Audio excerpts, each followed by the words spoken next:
வணக்கம். எழுந்திருப்பது இலங்கையின் முதற்தர செய்தி வழங்குகிற நியூஸ் ஃபர்ஸ்டின் இரவு 10:45 பிரதான செய்தி அறிக்கையுடன் சர்வதேசத்தின் பல பாகங்களிலும் இருந்து சக்தி குளோபலோடாக இணைந்திருக்கும் உங்களை சந்திப்பதில் மிகுந்த மகிழ்ச்சி. விரிவான செய்திகளுக்கு செல்லும் முன்னர் முதலில் தலைப்புச் செய்திகள்.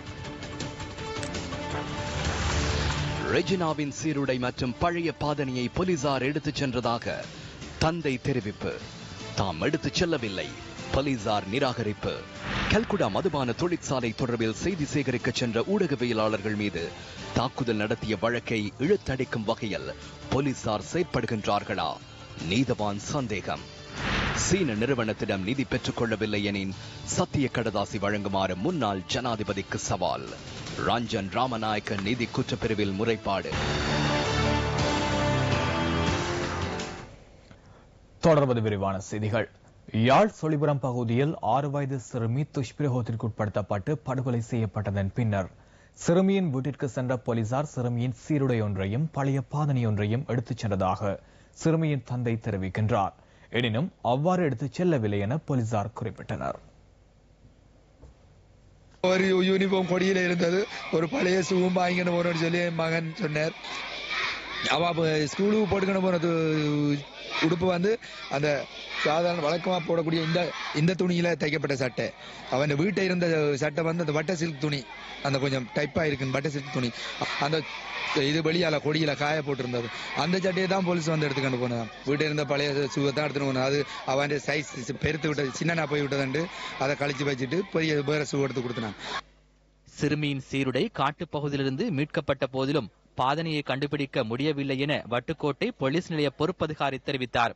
சம்பவம் தொடர்பில் 3 குழுக்கள் விசாரணைகளை மேற்கொள்வதாகவும் சிறுமியின் வீட்டுக்கு சென்று வேறு சீருடையையும் பாதனையையும் போலீசார் பெற்றதாக கூறும் விடயம் தனக்கு தெரியாதெனவும் அவ்வாறு இடம்பெறவில்லை என்றும் அவர் குறிப்பிட்டார். இந்த விடயம் தொடர்பில் நாம் போலீஸ் ஊடக பேச்சாளர் அலுவலகத்திடம் வினவினோம். விசாரணைகளுக்காக போலீசார் சிறுமியின் வீட்டுக்கு சென்று சீருடை மற்றும் பாதனையை பெற்றுக்கொள்ளவில்லை என போலீஸ் ஊடக பேச்சாளர் அலுவலகம் தெரிவித்தது. எனினும் இந்த விடயம் தொடர்பில் யாழ் சிரேஷ்ட பிரதி போலீஸ் அத்தியட்சகர் வருண ஜெயசுந்தரவிடம் நியூஸ் ஃபர்ஸ்ட் வினவியது. இதுகுறித்து ஆராய்வதற்காக போலீஸ் அதிகாரி ஒருவரை அப்பகுதிக்கு அனுப்புவதாக அவர் நியூஸ் ஃபர்ஸ்டுக்கு குறிப்பிட்டார். யாழ் சுழிபுரம் பகுதியில் 6 வயதான சிவனேசன் ரெஜினா பாலியல் துஷ்பிரயோகத்துக்கு உட்படுத்தப்பட்டு கொலை செய்யப்பட்ட சம்பவத்துக்கு எதிர்ப்பு தெரிவித்து சுழிபுரம் சந்தியில் இன்று ஆர்ப்பாட்டம் ஒன்று நடைபெற்றது. பொதுமக்களும் பிரதேச பாடசாலை மாணவர்களும் இந்த ஆர்ப்பாட்டத்தில் கலந்து கொண்டிருந்தனர்.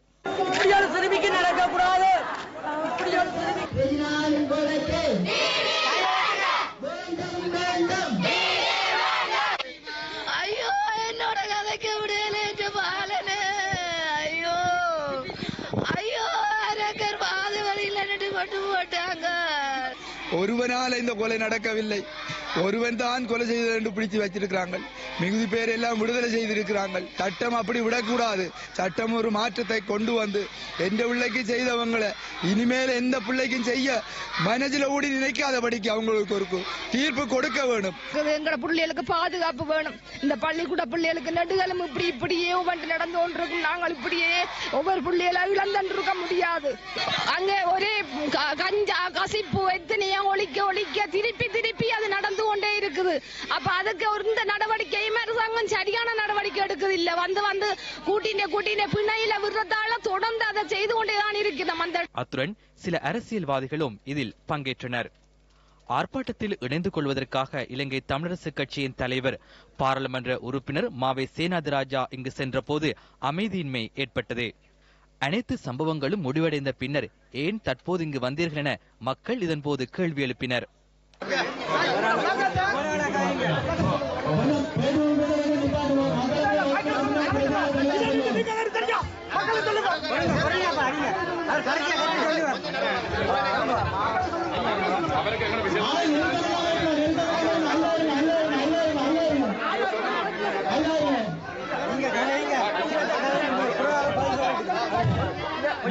அமைதி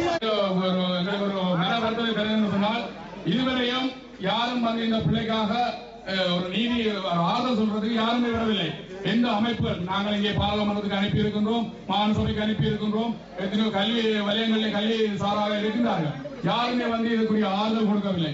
எந்த இடம் கூட இந்த மக்கள் தான் ஒழுங்குபடுத்தப்பட்டு நாங்கள் இந்த காலை எங்களுடைய கல்வி அமைச்சருக்கு அறிவித்திருந்தாங்க. இந்த காலை நான் நேரடியாக அவரோட தொடர்பு கலைத்திருந்தேன். வாரம் சொல்லி இதுவரைக்கும் அவர் எங்களுக்கு வெளியிடவில்லை. மக்களுக்காக கட்டாயம் மக்களை அனுப்பப்பட்டவர்கள் நீங்க எல்லோரும் மக்களுக்காக செயல்பட வேண்டும். கட்டாயம் எல்லாரும் எங்க போனவர்கள் எல்லாரும் ஒவ்வொருத்தரும் ஒவ்வொரு கட்டங்களில் வருவார்கள். உண்மையிலே நாங்கள் யாரையுமே குறை சொல்ல நாங்கள் எல்லாம் வரவில்லை. இப்ப சச்சமியம் வந்திருக்கிறார் மாநசபையில் இப்ப வந்து எல்லாரும் வந்திருக்கோம் சொல்றதுல போராட்டம் குறுகியதல்ல. எதிர்காலத்தில் இப்பிரச்சனைகள் பெறக்கூடாது என்பதற்காக நடைபெறுகின்றன. அன்றைக்கு வித்தியாவின் கொலை வழக்கு நடந்தது ஐயா. அந்த பிரச்சனை ஸ்தம்பிதம் அடைஞ்சிட்டு இன்றைக்கு இந்த பிள்ளை நாளைக்கு எங்களை பிள்ளைகள் எத்தனை பேர் ஐயா எங்களை மக்களோட வந்து ஒருத்தரும் கதைக்கிறேன். முதலமைச்சருக்கு சண்டை பிடிக்கிறீங்க. அதான் மக்களோட வந்து ஒருத்தரும் கதைக்கிறேன் ஐயா. அண்ணன் கேட்கணும். நான் ஒரு மாணவன். அந்த பிள்ளையின் சகோதரன் நான். ஐயா சட்டங்கள்ல ஓட்ட இருக்கு ஐயா. நாங்கள் சொல்றோம் சட்டத்தை. பாலியல் பெண்களுக்கு எதிரான வன்முறைகள் வந்தால் பிணைகள் அற்ற கொடூர இனிமேல் அந்த குற்றங்கள் நடக்காத செயல்முறைகள் செய்யப்பட வேண்டும். இல்லையெனில் மாணவர்களாகிய நாம், இளைஞர்களாகிய நாம் மீண்டும் நாங்களே அரசியலுக்கு வர நேரிடும். நாங்களே அரசியலுக்கு வர நேரிடும். நேற்று முழுவதும் எங்களுடைய இனப்பிரச்சனை உட்பட்ட எங்களுடைய அன்றாட பிரச்சனைகள் பல விடயங்கள் பிரதமர் அவர்களுடைய தலைமையிலே அவருடைய டெம்பிள் ட்ரீஸிலே நடந்த கூட்டத்தில் நாங்கள் கலந்து கொண்டு இரவிரவாக நான் இங்கே அதிகாலையில் தான் நான் வந்தேன் 3 மணிக்கு.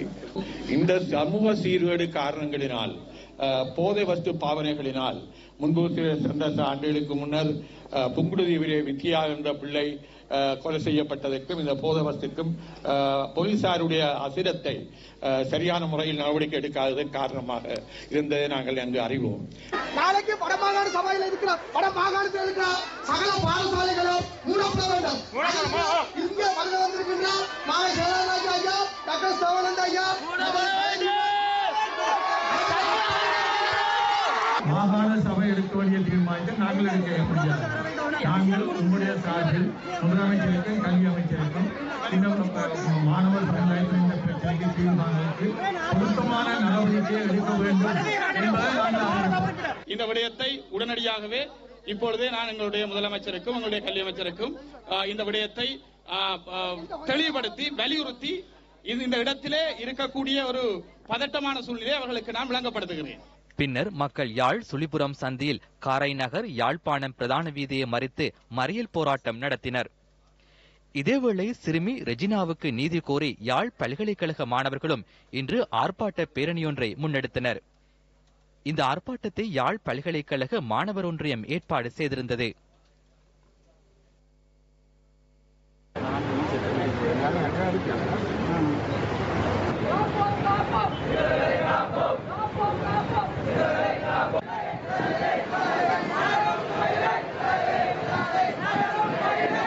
கடந்த 30 வருட கால யுத்தத்தை எவ்வாறு தடுத்து நிறுத்தினார்களோ அதே மாதிரி இந்த போதைப்பொருள் பாவனையை ஏன் இந்த அரசாங்கத்தாலும் இந்த சட்டம் ஒழுங்கை பாதுகாக்கின்ற ராணுவத்தாலும் காவல்துறையாலும் தடுக்க முடியாது இருக்கின்றது என்று நாம் கேள்வி கேட்கின்றோம்.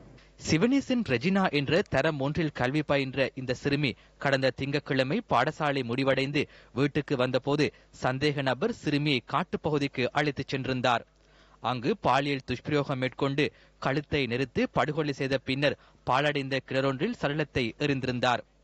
சம்பவம் தொடர்பில் சுழிபுரம் காட்டுப்புள்ளம் பகுதியைச் சேர்ந்த 22 வயதுடைய சிவகுமார் சதீஷ்குமார் என்பவர் கைது செய்யப்பட்டு விளக்கமறில் வைக்கப்பட்டுள்ளார். மெல்லாகம் நீதவான் முன்னிலையில் சந்தேக நபர் நேற்று ஆஜர்படுத்தப்பட்ட போது அவர் எதிர்வரும் 11ஆம் தேதி வரை விளக்கமறில் வைக்கப்பட்டுள்ளார். சிறுமியின் கழுத்தை நிறுத்து தானே கொலை செய்ததாக சந்தேக நபர் போலீஸ் நிலையத்தில் குற்றத்தை ஒப்புக்கொண்டுள்ளதாக போலீஸ் ஊடகப் பிரிவு தெரிவித்தது. மனித எச்சங்கள் காணப்படுவதாக சந்தேகிக்கப்படுகின்ற மன்னார் சதோச கட்டிட வளாகத்தில் இதுவரை முன்னெடுக்கப்பட்ட அகழ்வு பணிகளில் இருந்து 30 மண்டியோடுகள் மீட்கப்பட்டுள்ளன. விசேட சட்ட வைத்திய நிபுணர் உள்ளிட்ட அதிகாரிகள் முன்னிலையில் கடந்த 28ஆம் தேதி குறித்த பகுதியில் அகழ்வு பணிகள் முன்னெடுக்கப்பட்டன. அதற்கமைய இந்த பகுதியில் இருந்து இதுவரை 30 மண்டியோடுகள் மீட்கப்பட்டுள்ளன. மன்னார் தீவின் நுழைவாயில் பகுதியில் லங்கா சதோச விற்பனை நிலையம் ஒன்று அமைப்பதற்கான பணிகள் கடந்த மார்ச் மாதம் அண்மையில் ஆரம்பிக்கப்பட்டது. குறித்த இடத்திலிருந்து அகழ்வு செய்யப்பட்ட மண் மன்னார் எமில் நகர் பகுதி வீடு ஒன்றில் கொட்டப்பட்ட போது அதில் மனித எச்சங்கள் இருப்பதாக போலீஸ் நிலையத்தில் முறைப்பாடு செய்யப்பட்டிருந்தது. இதனைத் தொடர்ந்து இந்த சம்பவத்தை போலீசார் மன்னார் நீதவான் நீதிமன்றின் கவனத்திற்கு கொண்டு சென்றனர். நீதவானின் முன்னிலையில் சட்ட வைத்திய அதிகாரியின் தலைமையில் கொட்டப்பட்ட மற்றும் வீட்டு வளாகத்தில் பரப்பப்பட்ட மண்ணிலிருந்து சந்தேகத்திற்கிடமான எலும்புகள் மீட்கப்பட்டு பரிசோதனைக்காக அனுப்பப்பட்டதுடன் சதோச கட்டட நிர்மாண வேலைகளும் தற்காலிகமாக இடைநிறுத்தப்பட்டது. இதற்கமைய குறித்த பகுதியில் அகழ்வு பணிகள் ஆரம்பிக்கப்பட்டன. கடந்த மே மாதம் 17ஆம் தேதி மேற்கொள்ளப்பட்ட தீர்மானத்திற்கு அமைய கடந்த 5 வாரங்களாக சுமார் 23 நாட்களாக குறித்த இடத்தில் அகழ்வு பணிகள் முன்னெடுக்கப்பட்டு வருகின்றன. இதுவரையில் சேதமடையாத 30 மண்டையோடுகள் மீட்கப்பட்டுள்ளன. தொடர்ந்தும் அகழ்வு பணிகளை மேற்கொள்ள நாம் தீர்மானித்துள்ளோம். இதற்கு தேவையான ஏனைய கண்காணிப்பு நடவடிக்கைகள் மேற்கொள்ளப்பட்டு வருகின்றன. கிழமை நாட்களில் அகழ்வு பணிகள் முன்னெடுக்கப்படும். மன்னார் பொது வைத்தியசாலைக்கு இன்று 2.6 மில்லியன் ரூபாய் செலவில் மருத்துவ உபகரணங்கள் வழங்கி வைக்கப்பட்டன. பிரித்தானியாவில் இயங்கும் மன்னார் நலன்புரி சங்கம் சார்பில் இருதய சத்திர சிகிச்சை விசேட வைத்தியர் மயூரன் சண்முகநாதன் உள்ளிட்ட 3 பேர் கொண்ட குழுவினர் கடந்த திங்கட்கிழமை முதல் மன்னார் பொது வைத்தியசாலையில் மக்களுக்கு சிகிச்சை அளித்து வருகின்றனர். இந்த வைத்திய அதிகாரிகள் குழுவினர் கடந்த 2007ஆம் ஆண்டு முதல் 4 மாதங்களுக்கு ஒருமுறை மன்னாரில் இலவச சிகிச்சைகளை வழங்கி வருகின்றமை குறிப்பிடத்தக்கது. இம்முறை சிகிச்சைகளின் போது மன்னார் பொது வைத்தியசாலைக்கு இசிஜி மற்றும் டிஃப்ரிலேட்டர் இயந்திரங்கள் அன்பளிப்பு செய்யப்பட்டன. வர முதல் கண்டுபிடிப்பதற்கும் வருத்தத்தை குணமாற்றுவதற்கும் வருத்தம் வந்த பிறகு அதை இனிமேலும் பெருப்பிக்காமல் இருப்பதற்கும் தேவைப்படுகின்றது என்பதை நான் கண்கூடாக பார்த்துக் கொண்டிருக்கின்றேன். இப்படிப்பட்ட என்ன தேவைகள் இந்த வைத்தியசாலைக்கு இருக்கின்றன என்பதை எமக்கு, அதாவது உலகம் பூராக வாழும் இலங்கையில் பிறந்தவர்களின் பிள்ளைகளான எங்களுக்கு அறிவித்தால், தமிழர்களுக்கு அறிவித்தால் நாங்கள் முடிந்த அளவுக்கு உதவி செய்வோம் என்பதை இந்த தருணத்தில் கூறிக்கொள்கின்றோம். தமிழர் விடுதலை கூட்டணியின் சிரேஷ்ட உபதலைவராக கிழக்கு மாகாண சபையின் முன்னாள் உறுப்பினர் ஞாவனா கிருஷ்ணபிள்ளை நியமிக்கப்பட்டுள்ளார். கட்சியின் மத்திய செயற்குழுவால் இந்த தீர்மானம் ஏகமனதாக எடுக்கப்பட்டுள்ளதாக தமிழர் விடுதலை கூட்டணி விடுத்துள்ள அறிக்கையில் தெரிவிக்கப்பட்டுள்ளது. யாழ் நாச்சிமார் கோவிலடியில் அமைந்துள்ள கட்சியின் தலைமை செயலகத்தில் நடைபெற்ற விசேட மத்திய செயற்குழு கூட்டத்தின் போது இந்த தீர்மானம் எட்டப்பட்டதாகவும் அந்த அறிக்கையில் தெரிவிக்கப்பட்டுள்ளது. இதேவேளை தமிழர் விடுதலை கூட்டணியின் வடமராட்சி பிரதேசத்திற்கான அமைப்பாளராக பொவண்ணா குகதாசன் நியமிக்கப்பட்டுள்ளார். கவிஞர் கண்ணதாசனின் 91வது பிறந்த நாளை முன்னிட்டு கொழும்பு தமிழ்ச் சங்கத்தில் நிகழ்வுகள் இடம்பெற்றன. கொழும்பு தமிழ்ச்சங்கத்தில் நடைபெற்ற கண்ணதாசனின் 91வது பிறந்த தின நிகழ்வில் அரசியல் பிரதிநிதிகள் கலந்து கொண்டிருந்தனர். 2012ஆம் ஆண்டு தமிழ் இயக்கத்துக்கு முன்பாக இருக்கின்ற 57வது ஒழுங்கை எவ்வளவு போட்டிகள் மத்தியிலே, எதிர்ப்புகள் மத்தியிலே சங்கம் ஒழுங்கை என பெயர் சூட்டின. சிலர் சங்கத்திலே உள்ள உத்தியோகத்தரோட வரவிடவில்லை, வெள்ளவத்திலிருந்து வரவிடவில்லை. கௌரவ முசவில் மேயருடைய உதவியுடன் இரவிரவாக இந்த இடத்திலே மேடையமைத்து காலையிலே இந்த ஒழுங்கை திறந்து வைத்தேன்.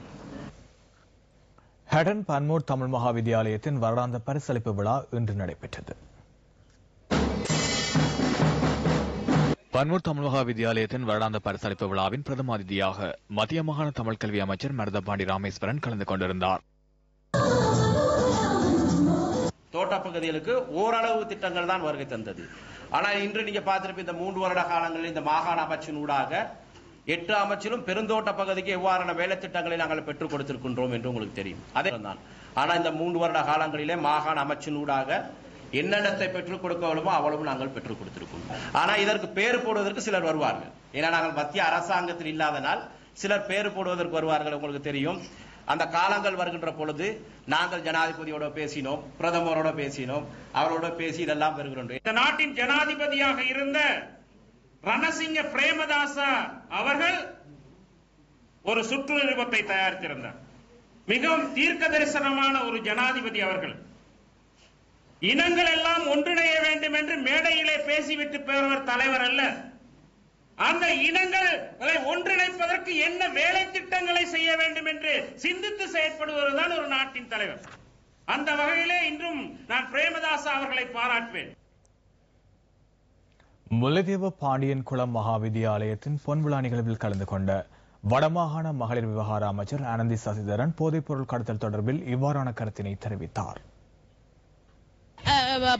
சட்டபூர்வமற்ற இவ்வாறான போதை வஸ்து கடத்தலில் ஒரு கடல் வழியாக வருகின்ற கஞ்சா கடத்தல் என்பது, போதை வஸ்து கடத்தல் என்பது சாதாரணமாக ஒரு துப்பாக்கியை தன்னும் கடல் வழியாக கடத்த முடியாத ஒரு சூழலில் அதற்கான கட்டுப்பாடுகளை போடக்கூடிய இந்த கடற்படையினர் ஏன் இந்த போதை வஸ்து கடத்தலை தடுக்க முடியாமல் இருக்கின்றார்கள் என்ற கேள்வி எழுகின்றது. நான் அறிகின்ற வகையில் இந்த போலீஸ் அதிகாரிகள் உயர் பீடம் கூட இந்த போதை வஸ்து கடத்தல்களில் சம்பந்தப்பட்டவர்களாக இருக்கின்றார்கள். எங்களுடைய தமிழ் தேசிய கூட்டமைப்பினுடைய பாராளுமன்ற உறுப்பினர்களை கூட இவ்வாறு போதை வஸ்து கடத்தலில் தொடர்படுத்தி மக்கள் நேரடியாகவே எங்களுடன் பேசுகின்றார்கள். ஏறாவூர் பெற்று செங்கலடியின் 3வது பிரதேச சபை அமர்வு இன்று இடம்பெற்றது.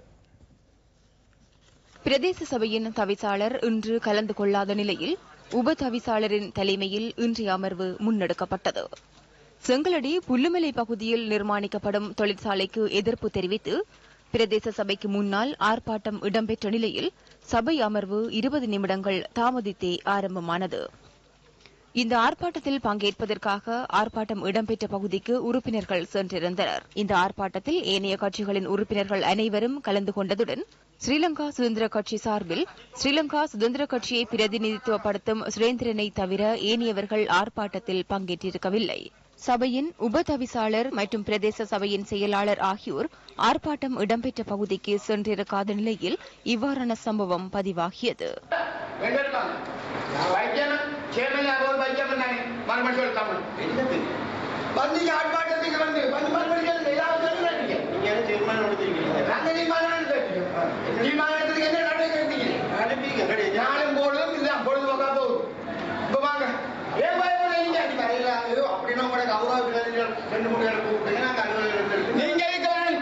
அமைதியா கதையில சொல்லு 180 ரூபா உங்களுக்கு அமைதியா கதைங்க நாங்க வரல ஆபீஸ்க்கு வர சொல்லுங்க அவங்களோட பேசுறீங்க அங்க போயில நாங்க போய் கூட கடப்புக்கு வந்து மறுபடியும் நீங்க பெரியாக்களா இருக்கா என்னடா அரசாங்கமோ என்னவோ தெரியாதப்பா உங்களுக்கு சட்டமோ அவங்க எல்லாம் என்னண்டா பொதுவா சொல்ல போனா இது பிரதேசம் அல்ல, இது தனியாச்சும் தனி ஒரு அரசியல் திட்டம் தான் நடக்குது. அரசியல் திட்டம் அரசியலுக்கு மேல ஒன்றும் செய்யலாது. அரசியல் திட்டம் தான் நடக்குது. இந்த மக்கள் சேவை நடக்குது, மக்கள் சேவை நடக்கல, மன்னாரின் சேவை நடக்குது. பயந்த மக்கள் சேவை செய்யுங்க. இதைத் தொடர்ந்து ஆர்ப்பாட்டக்காரர்களின் பிரதிநிதிகள் மேலேறி வந்து குறித்த தொழிற்சாலைக்கு எதிரான மகஜரை கையளித்தனர். மன்னாரில் மக்களுக்காக நிர்மாணிக்கப்பட்ட வீடுகள் மூடப்பட்டுள்ளமை தொடர்பில் இதுவரை எந்தவித நடவடிக்கையும் முன்னெடுக்கப்படவில்லை. மன்னார் மாந்தை மேற்கு பிரதேச செயலக பிரிவிற்குட்பட்ட சன்னார் கிராமத்தில் குடும்பங்கள் வசிக்கும் வீடுகளின் நிலையே இது. 2009ஆம் ஆண்டு மீள்குடியேற்றப்பட்ட போதிலும் இன்று வரை தமது அடிப்படை தேவைகள் பூர்த்தி செய்யப்படாதுள்ளதாக சன்னார் கிராம மக்கள் குறிப்பிடுகின்றனர். கட்டி முடிஞ்சதில் அரைவாசியில எண்ணெய் நிலம் போடுறது எல்லாம் அரை உற வேலையெல்லாம் விட்டுட்டு தந்து போனாங்க. நாங்க எங்களால எந்த அளவுக்கு அந்த கூலி வேலையில செய்து வேண்டி ஒவ்வொரு வைக்கிற சீமேந்தெல்லாம் கொஞ்சம் கொஞ்சம் ஒடுக்கி கட்டி போட்டு தகரங்களால கட்டி இருக்கிறோம். ஆனா நாங்களும் போய் கேட்காத இடம்ன்றதே இல்ல. இந்த வீடு எப்ப இடிஞ்சு விழுகின்றது நம்பிக்கையே கிடையாது. 2013ஆம் ஆண்டு ஜப்பான் நிறுவனம் ஒன்றினால் சன்னார் கிராமத்தில் 56 வீடுகள் கட்டிக் கொடுக்கப்பட்டுள்ளன. எனினும் வீடுகள் முழுமையாக புனரப்படுத்தப்படாமல் இருப்பதாக மக்கள் கவலை வெளியிடுகின்றனர். குறித்த பகுதியில் வீடுகள் நிர்மாணித்துக் கொடுக்கப்படாத நிலையில் 38 குடும்பங்கள் கொட்டில்களில் வசித்து வருகின்றனர். இதே பகுதியில் மற்றும் ஒரு வீடமைப்பு திட்டத்தின் மூலம் நிர்மாணித்துக் கொடுக்கப்பட்ட வீடுகளில் மக்கள் குடியேறாத பட்டைக்காடுகளாக காணப்படுகின்றன. சவுதி அரேபியாவினால் 2014ஆம் ஆண்டு 96 வீடுகள் நிர்மாணித்துக் கொடுக்கப்பட்ட போதிலும் 35 வீடுகளில் மாத்திரமே மக்கள் வசித்து வருகின்ற போதிலும் ஏனைய வீடுகள் கால்நடைகளின் குடியிருப்பாக மாறியுள்ளன. அரவு நாடு கொடுக்குன்னு சொல்லி எங்களுக்கு திருப்பி சொல்றாங்க அவங்க. ஆனா அரவு நாடுனால இந்த நாடுனால எல்லா மக்களும் ஒரே மக்களாக நினைக்கணும். அவங்க எங்களுக்கு ஒரு மருந்து இருக்க கிளினிக் சென்டர் இல்ல, அங்கால கிளினிக் சென்டர் கட்டி அதுக்குள்ள பாருங்க ஆணை மாடும் பண்டிகைன்னா அடையுது. 25 லட்சத்திற்கும் மேற்பட்ட செலவில் சுத்துமதிலோடு ஒரு மருத்துவமனை ஒன்று அங்கே அமைக்கப்பட்டிருக்கின்றது. அதிலும் குறிப்பாக அந்த மருத்துவமனைக்கு சமூக சீர்கேடுகள் கூடுதலாக நடைபெற்று வருகிறது. 2005ஆம் ஆண்டில் சவுதி அரேபியாவினால் நுரைச்சோலியில் வீடுகளை நிர்மாணித்துக் கொடுப்பதற்கான திட்டம் முன்னெடுக்கப்பட்டு சகல வசதிகளையும் கொண்ட சுமார் 500 வீடுகள் நிர்மாணிக்கப்பட்டுள்ள போதிலும் இதுவரையில் அவை பகிர்ந்தளிக்கப்படவில்லை. வடக்கில் முன்னெடுக்கப்படும் வீடமைப்பு திட்டங்கள் தொடர்பில் அமைச்சர் சஜித் பிரேமதாச நேற்று கருத்து வெளியிட்டிருந்தார். வடமாகாணத்தில் 40,000 வீடுகள் அமைக்கும் செயற்திட்டம் அமைச்சர் சுவாமிநாதனின் அமைச்சின் கீழ் செயற்படுத்தப்படுகின்றது. அமைச்சர் சுவாமிநாதனின் யோசனையின் அடிப்படையில் இந்த திட்டம் முன்னெடுக்கப்பட்டுள்ளது. ஆகவே இது தொடர்பிலான விடயங்களை அவரிடம் கேட்பதே சிறந்தது. உதாகமான செயற்திட்டம் வடக்கு மற்றும் கிழக்கு மாகாணங்களில் பரவலாக முன்னெடுக்கப்பட்டு வருகின்றது. 2500 உதாகமான திட்டத்தினை எதிர்வரும் டிசம்பர் மாதத்திற்கு முன்னர் நாடளாவிய ரீதியில் ஆரம்பிப்பதற்கு நாம் நடவடிக்கை எடுத்துள்ளோம். வடக்கு மற்றும் கிழக்கு மாகாணம் அதேபோல நாட்டின் 9 மாகாணங்களிலும் 25 மாவட்டங்களையும் உள்ளடக்கிய வகையில் இந்த உதாகமான திட்டத்தை முன்னெடுக்க தீர்மானித்துள்ளோம். மன்னார் சன்னார் பகுதியில் நிர்மாணிக்கப்பட்ட பல வீடுகள் இவ்வாறு பாழடைந்து காணப்படும் நிலையில் உள்நாட்டு நிறுவனம் ஒன்றுடன் இணைந்து சைனா ரயில்வே பேஜிங் கம்பெனி வடக்கு கிழக்கில் 40,000 வீடுகளை அமைக்க உள்ளதாக மீள்குடியேற்ற அமைச்சு குறிப்பிட்டுள்ளது. எதிர்காலத்தில் மேற்கொள்ளப்பட உள்ள திட்டங்களேனும் மக்கள் பயனுள்ள வகையில் முன்னெடுக்கப்பட வேண்டுமல்லவா? மட்டக்களப்பு கல்குடா பகுதியில் செய்தி சேகரிப்பதற்கு சென்ற ஊடகவியலாளர்கள் மீது தாக்குதல் மேற்கொண்டமை தொடர்பிலான வழக்கு மீண்டும் ஒத்திவைக்கப்பட்டுள்ளது. வாழைச்சேனை நீதவான் நீதிமன்றத்தில் நீதவான் A.C. ரிஸ்வி முன்னிலையில் இந்த வழக்கு இன்று மீண்டும் விசாரணைக்கு எடுத்துக் கொள்ளப்பட்டது. இன்றைய வழக்கு விசாரணையின் போது பிரதிவாதிகள் இருவரும் மன்றில் ஆஜராகியிருந்தனர். எனினும் வழக்கு தொடர்பில் கல்குடா போலீசாரால் நீதிமன்றத்துக்கு இன்று சமர்ப்பிக்கப்பட்ட அறிக்கையும் பிழையானது என நீதவான் சுட்டிக்காட்டியுள்ளார். ஏற்கனவே 3 தடவைகள் குறித்த அறிக்கைகள் பிழையாக சமர்ப்பிக்கப்பட்டதை அடுத்து இன்று இறுதி சந்தர்ப்பம் வழங்கப்பட்டிருந்தது. எனினும் இன்றும் அந்த அறிக்கை பிழையாக காணப்பட்டமையால் அதனை திருத்தி சமர்ப்பிப்பதற்கு போலீசாரால் கால அவகாசம் கோரப்பட்டது. எனினும் போலீசாரின் கோரிக்கையை நீதவான் நிராகரித்துள்ளார். வழக்கை இழுத்தடிக்கும் வகையில் போலீசார் செயற்படுகின்றனரா என சந்தேகம் எழுந்துள்ளதாக நீதவான் இதன்போது கூறியுள்ளார். இந்த வழக்கில் சமாதானத்திற்கு வர விருப்பமா என முறைப்பாட்டாளரிடம் நீதவான் வினவிய போது அதற்கு முறைப்பாட்டாளர் மறுப்பு தெரிவித்துள்ளார். இதனைத் தொடர்ந்து தாக்குதல் சம்பவம் தொடர்பில் மன்றுக்கு அறிக்கை சமர்ப்பிக்கக்கூடிய விதம் தொடர்பில் போலீசாருக்கு நீதவானால் அறிவுறுத்தப்பட்டதுடன் எதிர்வரும் ஜூலை மாதம் 14ஆம் தேதிக்கு வழக்கை ஒத்திவைத்து உத்தரவிடப்பட்டுள்ளது. அன்றைய தினம் விளக்கமளிப்பு நடைபெறும் என நீதவான் அறிவித்துள்ளார். எனினும் தமது கட்சிக்காரர்களின் செயற்பாடுகள் தொடர்ந்து ஒளிப்பதிவு செய்யப்படுவதாக பிரதிவாதிகள் சார்பில் ஆஜரான சட்டத்தரணிகள் மன்றுக்கு அறிவித்துள்ளனர். இதன் காரணமாக தமது கட்சிக்காரர்கள் மன உளைச்சலுக்குள்ளாகியுள்ளதாகவும் சட்டத்தரணிகள் தெரிவித்துள்ளனர். எனினும் வெளிப்புறத்திலிருந்து ஒளிப்பதிவு செய்வதில் எவ்வித சிக்கலும் இல்லை என நீதவான் கூறியுள்ளார். கல்குடாவில் நிர்மாணிக்கப்பட்டு வருகின்ற மதுபான உற்பத்தி தொழிற்சாலை தொடர்பில் செய்தி சேகரிக்க சென்ற ஊடகவியலாளர்கள் மீது கடந்த 2017 மார்ச் மாதம் 21ஆம் தேதி மதுபான உற்பத்தி தொழிற்சாலையில் இருந்த சிலரால் தாக்குதல் நடத்தப்பட்டது. மட்டக்களப்பு கல்குடா மதுபான தொழிற்சாலையின் நிர்மாண பணிகளை நிறுத்துமாறு வலியுறுத்தியும் ஊடகவியலாளர்கள் தாக்கப்பட்டமைக்கும் கண்டனம் தெரிவித்து பல்வேறு ஆர்ப்பாட்டங்கள் முன்னெடுக்கப்பட்டன. சர்ச்சைக்குரிய கல்குடா மது உற்பத்தி தொழிற்சாலைக்கு அனுமதி பத்திரம் வழங்கப்பட்டமை தேசிய போதைப்பொருள் ஒழிப்பு கொள்கைக்கு முரணானது என போதைப்பொருள் ஒழிப்பு ஜனாதிபதி சேலனி தெரிவித்தது. கல்குடா மதுபான உற்பத்தி தொழிற்சாலையின் நிர்மாண பணிக்கான ஒப்பந்தம் பெற்ற நிறுவனம் தமக்கான கொடுப்பனவுகளை செலுத்தவில்லை என தெரிவித்து ஊழியர்கள் எதிர்ப்பில் ஈடுபட்டனர். அர்ஜுன் அலோசியஸுக்கு சொந்தமான பெர்பச்சுவல் குழுமத்திற்குரிய மெண்டிஸ் மதுபான நிறுவனத்தின் உற்பத்தி நடவடிக்கைகளை இடைநிறுத்துவதற்கு நடவடிக்கை எடுத்துள்ளதாக கலால் திணைக்களம் தெரிவித்தது. நியூயார்க் டைம்ஸின் புலனாய்வு கட்டுரை தொடர்பில் மத்திய வங்கியின் முன்னாள் ஆளுநர் அஜித் நிவாட்கர் பிரால் இவ்வாறான கருத்தினை வெளியிட்டார். இலங்கை சீனாவின் கடன் பொறிக்குள் சிக்கியுள்ளமை தொடர்பில் நியூயார்க் டைம்ஸ் பத்திரிகை அண்மையில் புலனாய்வு கட்டுரை ஒன்றை பிரசுரித்திருந்தது. அதிக வட்டிக்கு கடன் வசதியை வழங்கி அரசு தொழில் முயற்சிகளை சீனா தனது கட்டுப்பாட்டுக்குள் கொண்டு வரும் விதத்தை ஹம்மாந்தோட்டை துறைமுக திட்டத்தை உதாரணமாக கொண்டு அந்த செய்தி தெளிவுபடுத்தியிருந்தது. துறைமுக திட்டத்தை நடைமுறைப்படுத்திய சீன நிறுவனம் கடந்த ஜனாதிபதி தேர்தல் காலத்தில் மஹிந்த ராஜபக்சவின் பிரசார நடவடிக்கைகளுக்காக $7.6 மில்லியன் வழங்கியதாக நியூயார்க் டைம்ஸ் அம்பலப்படுத்தியது. இந்த கட்டுரையை பிரசுரித்த ஊடகவியலாளர் ஏற்கனவே ஒரு விடயத்தை தீர்மானித்துவிட்டு அதனை எழுதியுள்ளதாக மத்திய வங்கியின் முன்னாள் ஆளுநர் அஜித் நிவாட் கப்ரால் தெரிவித்துள்ளார். இந்த விடயம் தொடர்பில் சுமார் 1 மணித்தியாலம் குறித்த ஊடகவியலாளருக்கு விடயங்களை தெளிவுபடுத்தினாலும் அதற்கு நியாயமான சந்தர்ப்பம் வழங்கப்படவில்லை எனவும் அவர் குற்றம் சுமத்தியுள்ளார். இந்த செய்தியில் உள்ள விடயங்களுக்கு அஜித் நிவாட் கப்ரால் பதில் அளிக்கவில்லை. முன்னாள் ஜனாதிபதி மஹிந்த ராஜபக்சவுக்கு எதிரான குற்றச்சாட்டுகளுக்கு அவரால் மாத்திரமே பதில் அளிக்க முடியும் என நியூயார்க் டைம்ஸ் பத்திரிகையில் புலனாய்வு கட்டுரை எழுதிய ஊடகவியலாளர் மரியா ஆஃபி ஹபீப் நியூஸ் ஃபர்ஸ்டுக்கு தெரிவித்தார். மஹிந்த ராஜபக்சவை தொடர்பு கொள்வதற்கு பல்வேறு வழிமுறைகளில் முயற்சித்தாலும் அது பலனளிக்கவில்லை என அவர் குறிப்பிட்டார். 2 மாதங்களாக 10 கேள்விகளை அனுப்பி பதில்களுக்காக காத்திருந்ததாகவும் மாரியா ஆஃபி ஹபீப் கூறினார். பல சந்தர்ப்பங்களில் மஹிந்த ராஜபக்ச மற்றும் பசில் ராஜபக்சவை சந்திப்பதற்கு முயற்சித்தாலும் அதற்கான சந்தர்ப்பம் கிடைக்கவில்லை என அவர் மேலும் தெரிவித்தார். ஒரே மண்டலம் ஒரே பாதை எனும் பெயரில் சீனா முன்னெடுக்கும் அபிவிருத்தி திட்டங்களுடன் இணைந்து செயற்படும் போது விழிப்புடன் இருக்குமாறு சர்வதேச நாணய நிதியம் இலங்கைக்கு எச்சரிக்கை விடுத்துள்ளது.